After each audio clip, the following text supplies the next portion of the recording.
Gujarat public service કમિશનનો અમાનવીય ચહેરો તાજેમાં બનેલ મહિલા ઉમેદવારને 300 કિલોમીટર દૂરથી ઇન્ટરવ્યુમાં બોલાવી ઇન્ટરવ્યુનો બીજો વિકલ્પ આપવાની અરજી ફગાવતા હાઈકોર્ટ લાલગુમ. જીપીએસસીને આસિસ્ટન્ટ મેનેજર ક્લાસ 2નું રિઝલ્ટ જાહેર ન કરવાનો ઓર્ડર.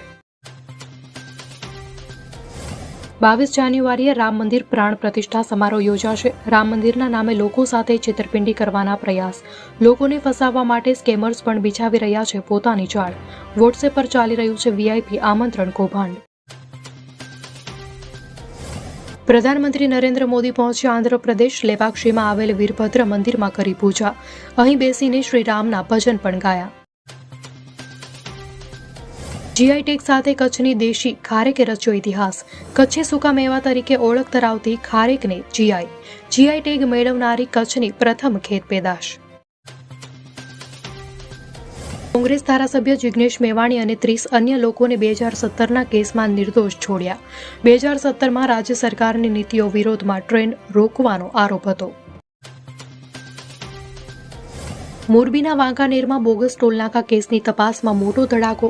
ટોલનાકા કેસની તપાસમાં ભાજપના આગેવાન સહિત 3 આરોપીની ધરપકડ. બોગસ ટોલનાકા મામલે 6 શખ્સો સામે નોંધાઈ હતી ફરિયાદ. 1 મહિના માટે ભાવનગર ઇન્ટરસિટી ટ્રેન રદ. ગાંધીગ્રામ અને સાબરમતી વચ્ચે આંશિક રીતે રદ રહેશે. 15 ફેબ્રુઆરી સુધી ટ્રેનનું આગમન પ્રસ્થાન થશે નહીં. ભારત સરકાર મદદ પોર્ટલ દ્વારા કરશે મદદ. બસ કેટલાક સ્ટેપ્સ ફોલો કરો અને ફરિયાદ નોંધાઈ જશે. વિદેશમાં પણ ભારત સરકાર તમારી હેલ્પ કરશે. અમેરિકન યુનિવર્સિટીએ ગુજરાતમાં આવવાની જાહેરાત કરી. ઓસ્ટ્રેલિયાની ડેકિન અને વોલોંગોંગ યુનિવર્સિટીઓ ગિફ્ટ સિટીમાં. વિપ્રો ટૂંક સમયમાં ગિફ્ટ સિટી 5માં ટેકફિનની કામગીરી શરૂ કરશે.